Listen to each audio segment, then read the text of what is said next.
พี่น้องสบายดีไหมคะวันนี้พี่น้องมาเต็มโบสถ์เลยพี่น้องลองหันไปทักทายพี่น้องข้างๆไหมคะว่าสบายดีไหมคะสบายดีไหมคะ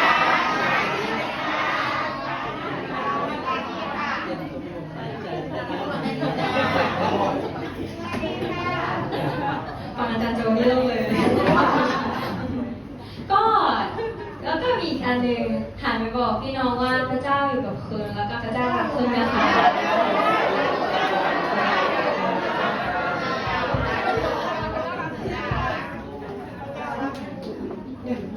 ก็เราก็จะมีรีดอก็มีใครมาที่จะจับเราเป็นครั้งแรกไหมคะครั้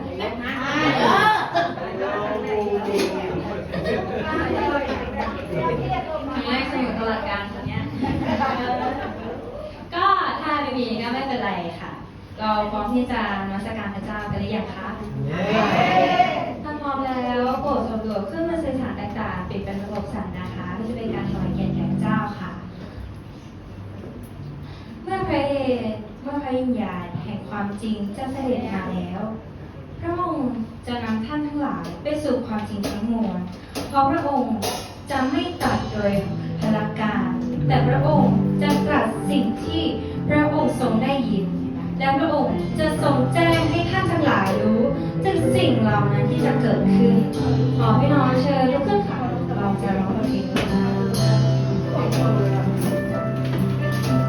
ทรงเนรมิตสร้างฟ้าและพื้นแผ่น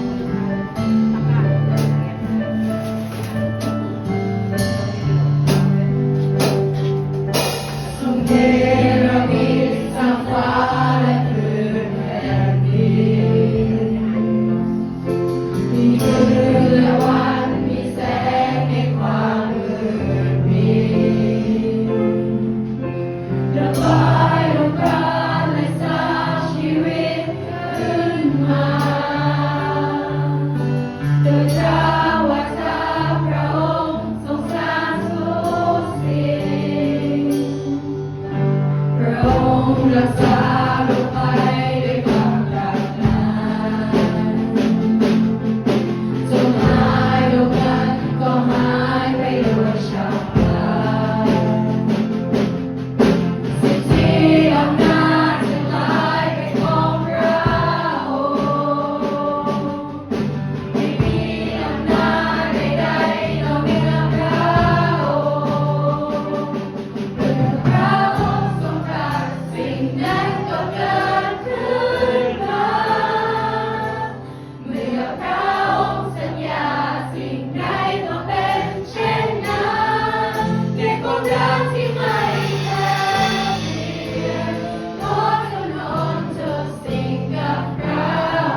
สถิตอยู่ในท่านทั้งหลาย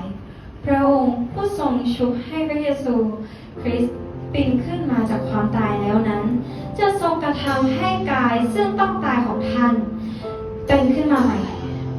โดยเดชแห่งพระวิญญาณของพระองค์ซึ่งทรงสถิตอยู่ในท่านทั้งหลาย พระวิญญาณพระเจ้าสูงสุดเชิญพระองค์มาสถิตที่นี่สำแดงฤทธิ์เดชของพระองค์ พระเจ้าของเรายิ่งใหญ่เสมอ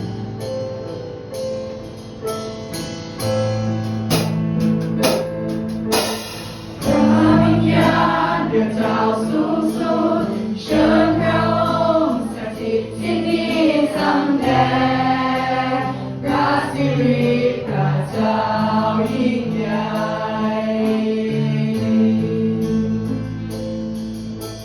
พระวิญญาณพระเจ้าสูงสุดเชิญพระอ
เหมือนลูกเราแท้ๆพระองค์ทรงช่วยเหลือเราเอาเราออกจากความมืดให้พบเจอแสงสว่างพระองค์เป็นเสมือนพ่อของเราทุกๆคน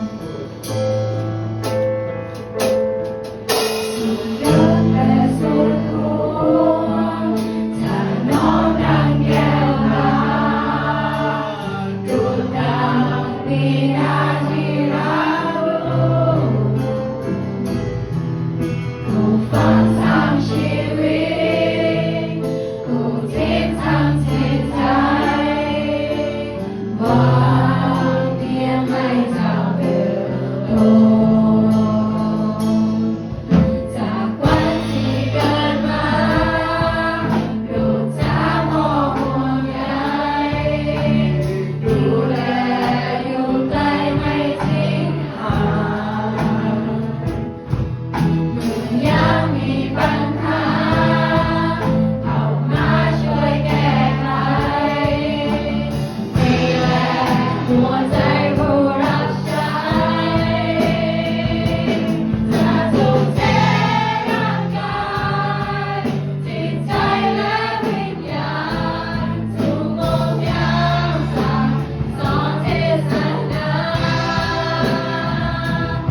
ทรงตรัสว่า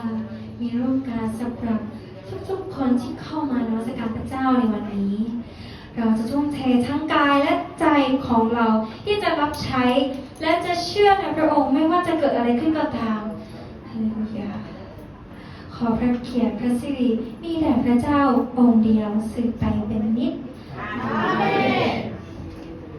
พระราชาผู้ประทับบนบัลลังก์พิพากษา ย่อมทรงฟังความชั่วออกด้วยพระเนตรของพระองค์เราจะฟังต่อไปอาเมน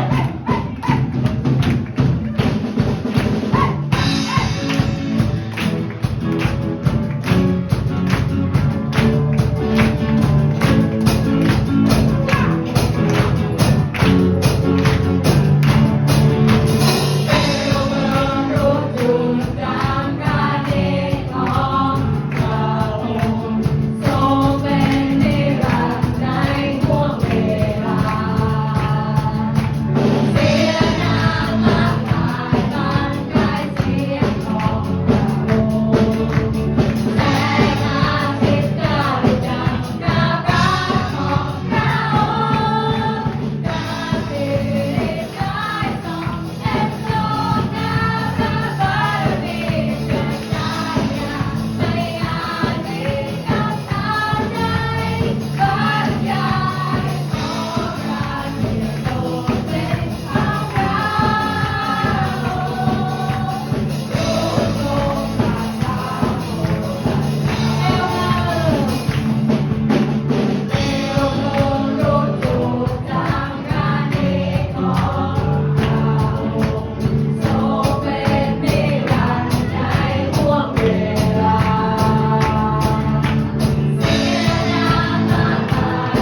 ต่อไปเราจะมานมัสการพระเจ้าอีกรูปแบบหนึ่งก็คือถวายทรัพย์นะคะคือถือถุงถวายค่ะ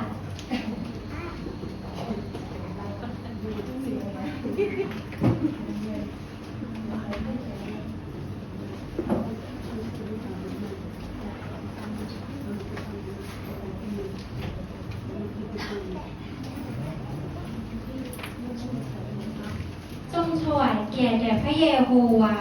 ด้วยทรัพย์สินของตนและด้วยผลแรกแห่งผลิตผลทั้งสิ้นของเจ้าอธิษฐานร่วมกันค่ะขอบคุณพระเจ้าสำหรับพระพรและการเลี้ยงดูพระองค์ที่ให้เราขัดสนในสิ่งใดๆวันนี้ลูกๆนำช้ำมาถวายเพื่อจะมีส่วนร่วมในงานของพระองค์และเพื่อลดลงทานที่ของเราที่จะเป็นจริงในเร็วๆนี้และมินิคอนเสิร์ตของเราที่จะสำเร็จขึ้น เพื่อเป็นพระเกียรติแก่พระองค์ด้วยทุกมือทุกใจที่ให้ด้วยใจยินดีเราเชื่อว่าพระเจ้าของข้าพเจ้าจะประทานสิ่งสารพัดที่พวกท่านขาดอยู่นั้นจากทรัพย์อันรุ่งเรืองของพระองค์ในพระนามพระเยซูคริสต์